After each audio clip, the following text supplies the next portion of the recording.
back on air.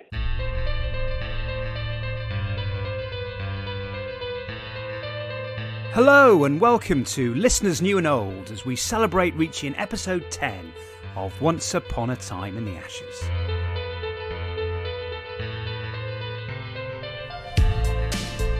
We've been sidetracked and seduced by Ian Chappell. We've been regaled with his tales of Ramsbottom, the Australian captaincy and World Series cricket. But now we must return to the job in hand and refocus our attention on our one Ashes Test wonders. Graham Barlow and Mick Malone's tales will be told soon enough, but today we are going to look at two Australian fast bowlers, one from New South Wales and one from Queensland, who burst onto the scene at a young age, topping the wicket-taking charts in their respective first seasons of Shield cricket. And both were left rueing ill fortune as injuries blighted their one and only Ashes Test match. I was very worried about my heel. I didn't know what to do, whether to pull out or whether to play or what to do.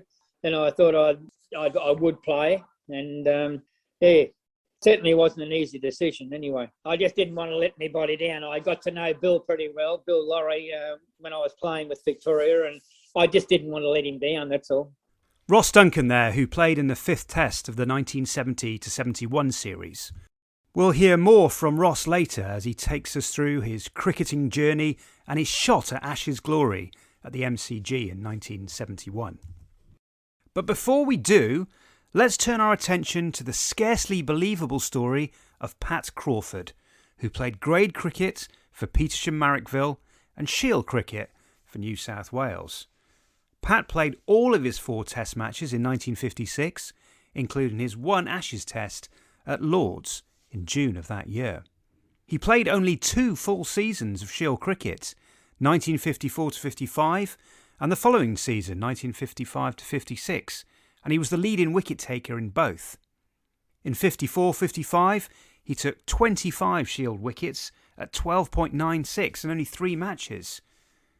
These exploits led to East Lancs recruiting the paceman in the Lancashire League in the summer of 55. But as things turned out, he may have wished they hadn't. The Australian journalist and writer Gideon Haigh wrote about Pat in The Summer Game, his superb history of Australian cricket between 1949 and 1971. Pat effectively disappeared after playing his final games for Marrickville and New South Wales in 57-58, but Gideon somehow managed to track him down more than 40 years later. Let's leave it to Gideon to put some flesh on these bare bones. Pat's an unusual cricketer in Australia. He's an avowedly working class cricketer. He's one of 6 children to a railway ganger from Dubbo. You don't get much more plebeian than that. So in a sense, he was just proclaimed as a cricketer by his physique and his pace at a period when Australia was actually quite strong in pace bowling with Lindwall, Miller, Johnson, Davidson, Archer.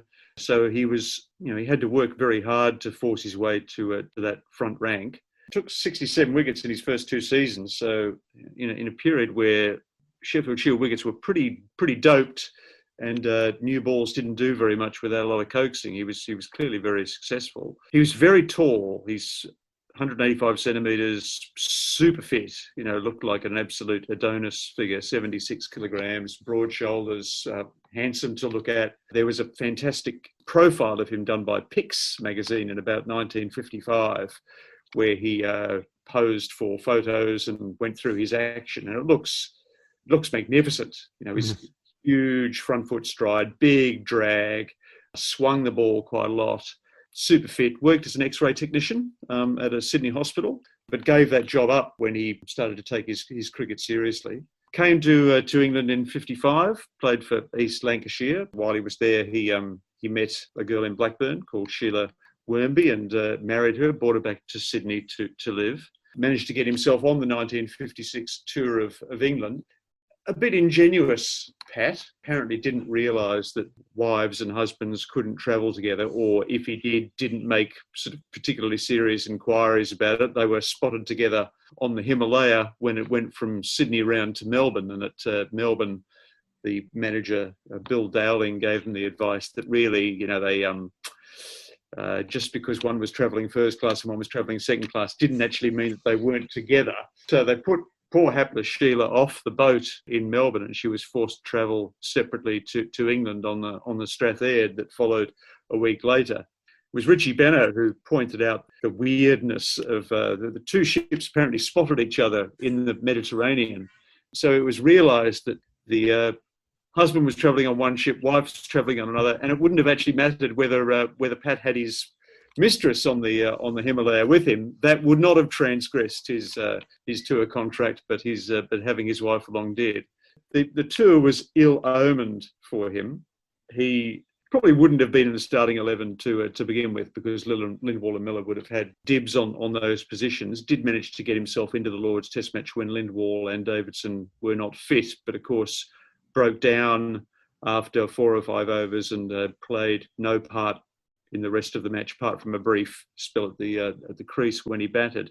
And the weird thing was that he was allowed to see his wife, but they weren't actually allowed to stay together under the same roof for the duration of the tour, despite the fact that she was pregnant. But Pat, I don't know whether it was the fact that he was recounting these events to me 40 years later, didn't seem to have taken them all that much to heart. That was just the reality that he'd kind of come to terms with. And his teammates observed that he seemed to be okay about this. So it wasn't altogether surprising when at the end of the trip, Sheila decided that she wasn't going to come back to Australia with him. Having had the child in the UK, was just going to stay there, and Pat never saw his son again. So an eventful 2 summers in England for Pat, you might say. In the first he met his wife, and in the second he lost her, plus his newborn son. Life was progressing at quite a pace. It didn't seem to affect his cricket too much. Aside from bowling only 29 balls in his only Ashes test, he played plenty of other cricket in those 2 years. He took 78 wickets at 13 for East Lancs in 55 and 31 first-class wickets at 26 for the Australians in 1956. But let's get back to Gideon and find out more about Pat and how Gideon managed to track him down. When I was doing the research for the summer game, he was a kind of a fascinating, enigmatic figure. No one had heard of him for 30, 40 years since he'd kind of disappeared from the game. I can't remember how I ended up getting his contact details, but I was just given a telephone number. It wasn't even, I don't think it was even explained to me where it was, but it was in a town called Miranda, a few hours outside of Sydney. And, the phone answered and explained who I was, and Pat told me to come and see him. I got out to Miranda, went out there on the train. He didn't live in poverty, but he certainly didn't live in splendour.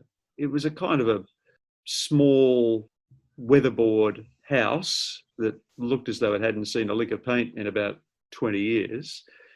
And, there was nothing there to proclaim. Certainly nothing there to proclaim that there was a former Test cricketer living there. I knew nothing about the circumstances of his England tour until he started to tell me. It seemed as though he'd not spoken about cricket for a very, very long time. And it seemed very remarkable to be talking to someone who no one had seen for so long. Although at the same time was strangely quite vividly recalled, because at his peak he was very, very fast and very, very impressive. He explained to me that when he came back from England in 1956, he had no job and he got a taxation demand on his tour fee, which he had no money to pay. So he basically just gave up cricket, hit the road, went around doing sort of itinerant labouring, sold Bibles for a while in country New South Wales, sold windmills, ended up working in a bottle shop in Miranda in 1963, where he met a woman called Nona Hayes, who was a few years his senior, and they became de factos because, of course, Pat, being Catholic, had never had his marriage annulled. Right. So they lived in sin for the rest of Pat's life. She was a very charming lady, and she prepared us tomato sandwiches for lunch on white bread with sugar, a bit of an Australian staple. And she actually said, she sort of sat in on some of the interview, and she said, these are the first time I've ever heard some of these stories of Pat. I knew he played cricket, but I had no idea the circumstances under which he'd done it. And I do remember at the end of the interview, I said to Pat, look, do you have any mementos of your career? Do you have any tokens? Do you have any blazers or caps or anything like that? And he said, I've got this. And he handed over to me a tiny envelope, small, an unusually small sized envelope, which just had handwritten on it cricket. And it was a few cutout scores from the Lancashire League. It was that Pix profile that I mentioned before, which had been folded up so many times that it was kind of falling apart, and maybe a couple of photos. But that was it. That was all he had to show for his entire cricket career. And he offered to lend it to me. And I said, Pat, it's so small. I feel terrible taking it off your hands. You know, you could trust me, but I wouldn't want you to be parted from it. So I went on my way with this story, which no one had previously heard. And I don't think anyone else heard directly from Pat's lips in the rest of his life. Did he cherish that envelope, even though there was hardly anything in it? Well, I think it had just become just an object. I don't think he was particularly nostalgic about his cricket. Although once he got telling stories, you know, he was quite animated about it. He remembered, for instance, playing in that very famous game against South Australia in 55-6, I think it was, where Miller took the 7 for 12 and Pat took the other 3 at the other end for 15. And it was a great, you know, they bowled South Australia out for 26, and it was a memorable thing to have been part of. And he remembered the kindness of players like Arthur Morris in that New South Wales side who'd really looked after him. It didn't seem to trouble him that no one had ever gone looking for him. He'd had an offer of a contract from Kent to come over in 1957 to play county cricket, but that when the Suez Crisis happened and there was the possibility that he might be conscripted if he got to England, Kent went cold on the idea. And in fact, Pat didn't end up playing in 56-7 barely at all in the home summer, so he probably wouldn't have been fit to fulfil that contract anyway. And he wasn't angry or bitter at all about the way he'd been treated? No, it was just something that had happened to him in the course of his life. He did remember going to the New South Wales Cricket Association to sort of seek some sort of help immediately post that career, because he didn't have the money to meet this taxation demand. And he said he remembered saying to them that he was a professional cricketer, and the board member, he couldn't remember who it was, sort of scoffing and saying, well, in Australia, there's no such thing as a professional cricketer. And that, I guess, was the prevailing attitude at the time. What did he think about leaving his son in England? Seemed kind of... I said, had he ever tried to make contact with Sheila?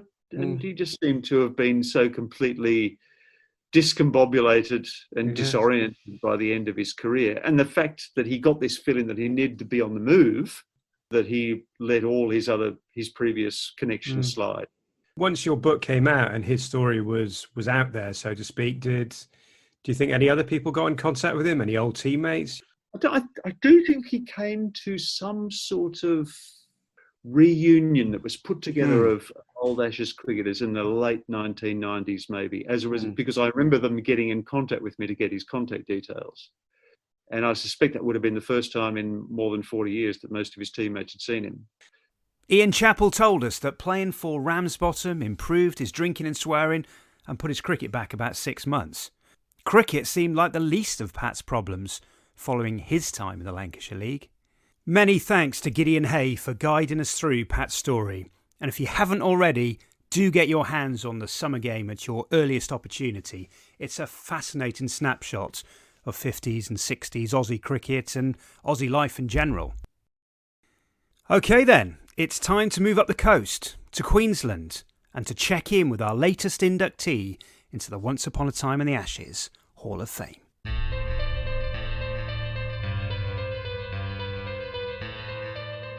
Ross Duncan was a right-arm swing bowler who played Sheffield Shield cricket from 1964 to 1972, predominantly for his home state of Queensland.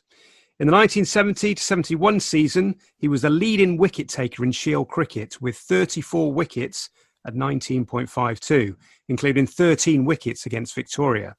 This led to him being selected for the 5th test of the 1970-71 Ashes series at the MCG. Ross, welcome to Once Upon a Time in the Ashes. Oh, thank you. Really good to speak to you. You played club and Shield cricket with Tony Dell.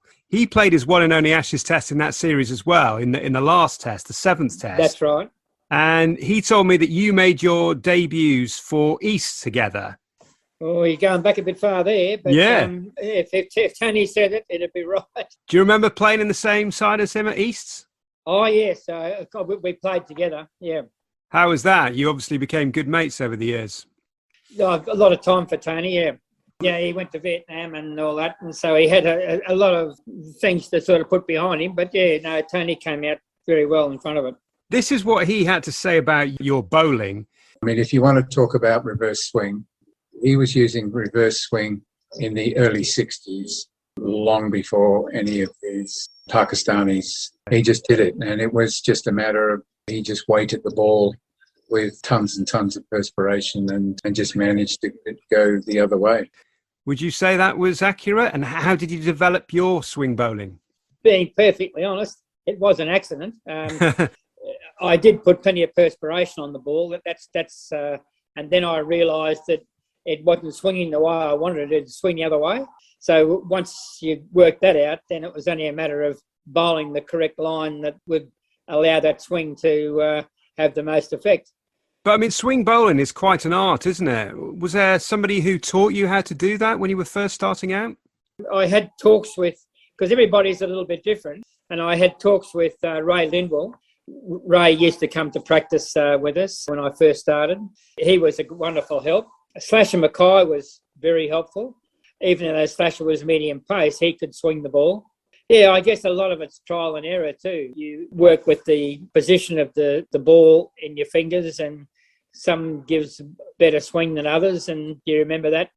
But I guess it's a learning experience, and I was always keen to listen to players that had gone before me, sort of thing. What are your first memories of watching and playing cricket as a young lad? They used to have a coaching session at the Gabba, and they'd have the Queensland side take the coaching sessions. So I used to catch the bus down and go to those coaching sessions, and I learned a lot from them, from the different players. They'd talk about what skills they had. Then you'd try and adapt them at home in the backyard. I guess that's my first memories with cricket. At school, we had a fellow, Johnny May, and he was a wicket keeper for Eastern Suburbs A grade. So he virtually got me to come to East after I finished school. But Johnny was a big help. He would talk about things, but I guess you really need other bowlers to talk about what they're doing. What about Ashes cricket? When did you first become aware of Ashes cricket? My father was an avid radio listener, so I listened to Ashes Test when they were played in other states. But when it was in Queensland, the Gabba, you could catch a bus to the Gabba and watch the test there. There wouldn't have been too many I missed, I don't think. Who were your favourite players growing up? I grew up in the time of Keith Miller and Ray Lindwell, and those, never dreaming that I'd ever meet them. They were heroes of mine. I guess, yeah, as time went on, they made themselves available, and you had the chance to meet them later on. They're very sharing.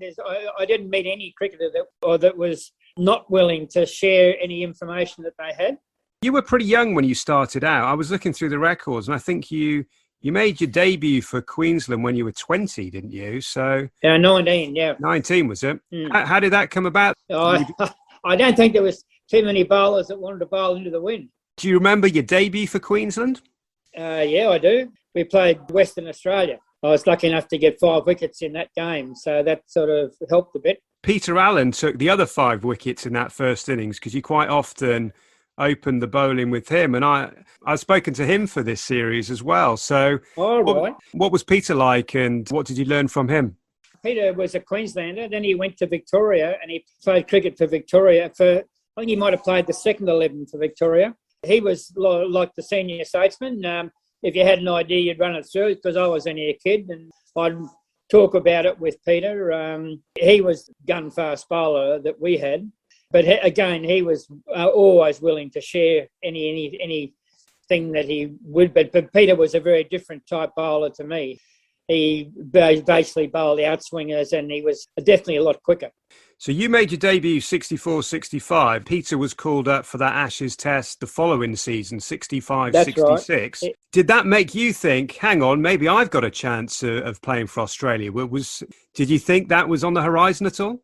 No, I didn't. No. And I don't think anybody else did either. So you didn't feel you were in the frame for 65-66 or even the tour to England in 68?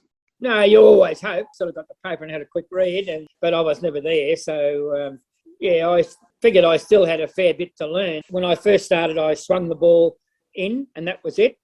I didn't have an outswing, and it took me 3 years, I suppose, before I developed an outswing. Then I could swing the ball both ways, which was a big advantage. Let's have a look at the 70-71 season then, because this was a great season for you, and obviously this led to your Ashes test. I said in the intro that you were the leading wicket taker in Shield cricket, so you're obviously in incredible form that season. What happened? Did everything just click into place? Yeah, I guess that's probably a fair comment. Probably just about then I developed an outswing. I had an outswing and an inswing, which it was very handy when bowling to left-handers. I think that was when I sort of bowled my best. I went to Rockhampton, which is about 350k up the coast, and I played cricket in Rockhampton. I was playing in Rockhampton when I got selected for Australia. It was just a little country town. I think I probably didn't have the weight of bowling that I had with Eastern Suburbs, and so I was a lot fresher when I played that season. What would you say were your best performances for Queensland that season? Oh, it's hard to say. Sometimes you got wickets and sometimes you didn't. I thought I was bowling around about where I wanted to bowl. The outie was round about off stump and the innie was just outside off stump. And I was able to put them where I wanted to. And so I was very happy with that.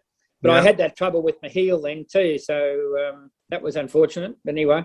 Yeah, so I read about your injury. So when did that flare up during that season, or did you have it prior to that? Probably the season beforehand. I tried everything to try and get rid of it, from injections and stuff. The heel grew a spur. Although I think your body makes that so that you don't damage yourself greatly. I couldn't put my left foot down when I was bowling, and that made it very difficult.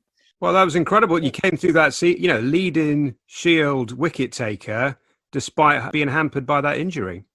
Yes, it stuck around for the rest of my career, actually, and then I had it operated on when I finished. The doctors in Rockhampton cut the spur off. So most games you were playing through pain, were you, or just pain at the end of the day? Just in the last couple of years, yeah. Well, the two games prior to your Ashes test that I thought were interesting, there was obviously that game against Victoria where you took the 13 wickets. That would definitely be the best, yeah. And again, what was the key that day? Was it really conducive to swing bowling, or were you just in a good frame of mind? No, just one of those things. I think the ball moved late. Whether I was doing something or the ball was doing something, I don't know. It was just one of those things that happened, And what did you make of the England touring party? Because you played against the MCC in November, I saw, for Queensland. That's right, in Brisbane, yeah. What did you make of the team, and how did you go that day? They were very solid. They were, very solid with their opening partnerships. Yeah, I hadn't played them beforehand. They just seemed a very strong unit. I think I saw in the record books you took the wicket of D'Oliveira in that match against Basil, the MCC. Yeah, that's not a bad wicket, is it? Well, you must have been unlucky, I think. Yeah, excellent. Would you think that Victoria match where you took those 13 wickets, is that what got you in contention for the Test series? Yeah, I don't know. I really don't know. I'd sort of been thereabouts for quite a while. And I guess as a swing bowler, when you move it both ways, you've got to get your lines right. I guess it was starting to come together then. And my heel was a bit of an issue, but I was playing with that. Probably a lot of factors. It's not just one. It's everything, but everything that came together on that day in Victoria anyway. You were picked for the 5th Test. That's right. In Melbourne. So how did that come about? How did you find out you'd been selected? I think I probably heard on the news. Was that quite a celebration when you found that out? It was. Yeah. Oh, it's a wonderful thrill. Sort of don't think it's going to happen. And then I guess they wanted an into-the-wind bowler too. And it was in Melbourne, so I had played in Melbourne. And you came in for Graham McKenzie, is that right? Yeah, for Graham. So what happened next then? Flew into Melbourne and went to practice. I was very worried about my heel because the heel had blown up in that game against, well, I was played for Queensland just before I got on the plane, and the heel played, and I didn't know what to do, whether to pull out or whether to play or what to do. And I thought I would play, and certainly wasn't an easy decision anyway. I just didn't want to let anybody down. I got to know Bill pretty well, Bill Laurie, when I was playing with Victoria, and I just didn't want to let him down, that's all. No, of course not. But what did you make of Bill as a captain? Bill was sort of a led by example type man. He had a ton of guts, because Bill used to come up and stay with us when I was in Mildura, Victoria. I wasn't in Melbourne, I was actually in Mildura. Bill used to roast pigeons, and he'd never ever seen them take off. He'd only ever seen them land. Mildura's 350 mile away from Melbourne, so that was the first time he'd seen his pigeons actually race from the showground at Mildura. Right. So I got to know Bill fairly well. Were you aware of everything that was happening behind the scenes? Did you have any inkling that would be Bill's, penultimate test? No idea, no. No, it's all a bit of a boo. I was pretty worried with my ankle, with my foot, so I guess I had other things to worry about. So just looking at the match, that Australia batted first and you scored 493. You did bat, and I think you were batting with Rod Marsh, weren't you? I came into bat with Rodney, yeah. Was he a bit unhappy because Bill Laurie declared when he was on 92 not out? I don't think, no. I think the paper sort of put that. He didn't seem to worry about that particular point. Bill had a definite thing in mind that he told everybody that he wanted to declare at a certain time. When that time arose, that was it.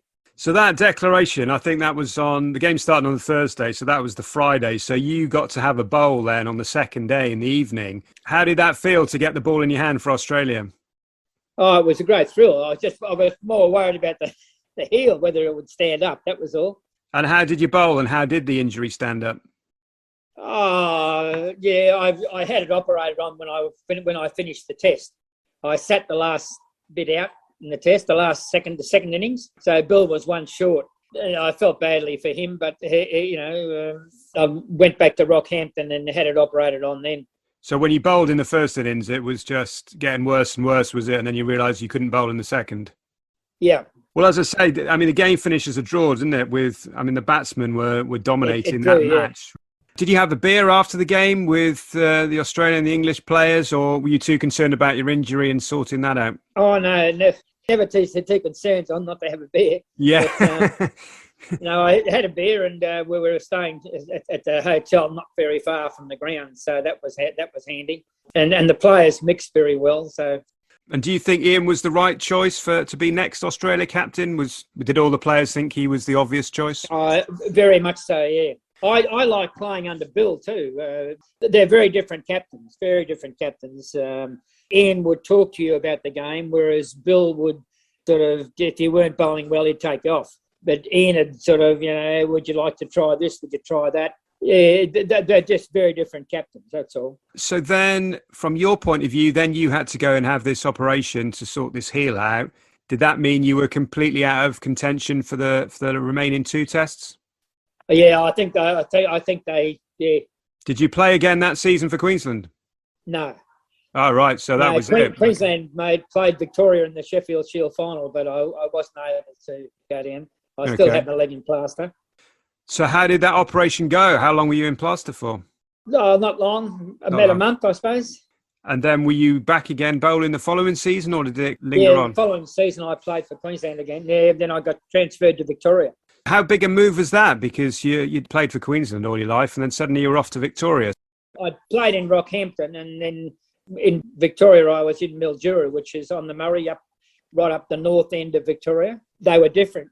In Queensland you could be selected from the country, but Victoria you had to play for a Melbourne team. So that's when I played for Paran. You'd have to travel down to play for them, would you? Yeah, I'd travel down each Friday and then play Saturday and then come home Sunday. How far away was that then? That was quite a journey, was it? Oh, 350k. Yeah. Oh, wow. I drove down there. So we're up to 71, 72, and Obviously, you played for Victoria as well. You took 21 wickets at 25. So, again, you had another good season for them to follow up your season with Queensland, didn't you?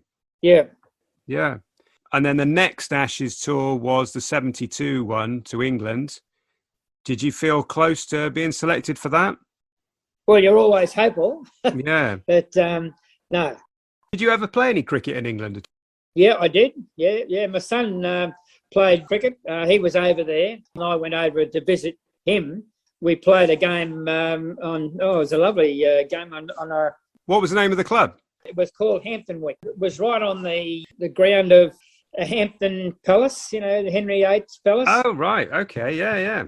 And they had all deer on the oval, and they were Henry's deer, and it was very interesting. Yeah. Oh, that's a good place to play cricket, isn't it? Yeah. How did you get on that day? Take any wickets? Oh, I got a couple, I think. Yeah, of course you did. Okay, and back to 1972. What happened at the end of that season? I got transferred at the end of the cricket season, transferred to Mackay, 200 miles further up than Rockhampton. And you played some club cricket there as well, did you, for Mackay? Yeah, I played club cricket then with Mackay, yeah. But then, I don't think you played any more Shield games for Queensland. No, I retired when I went up there. Yeah. Why then did you decide to retire? Was that because of the injury? Or No, it wasn't the injury. The injury was pretty right. They'd operated and cut the piece of bone out that was causing the problem. You've got to work for a living, and the job that I had was fairly demanding, so I wasn't able to give time to both. Who were you working for at the time? MLC, probably about the second biggest company in Australia. AMP had been the biggest. Okay, so that was it for Shield cricket, but you continued to play club cricket then, did you, for some years after that? Yeah, I did. I enjoyed cricket, and I enjoyed playing club cricket. I played club cricket until I was probably 40, yeah. All for Mackay then, was it? Yeah, in Mackay. Did you still stay involved with cricket once you stopped playing club cricket? Yeah, I was a country selector then, and we used to coach the lads in a country at Rockhampton. So for the next few years, I was involved with organising coaching camps. Craig McDermott came through that. There were some quite good lads. Craig McDermott?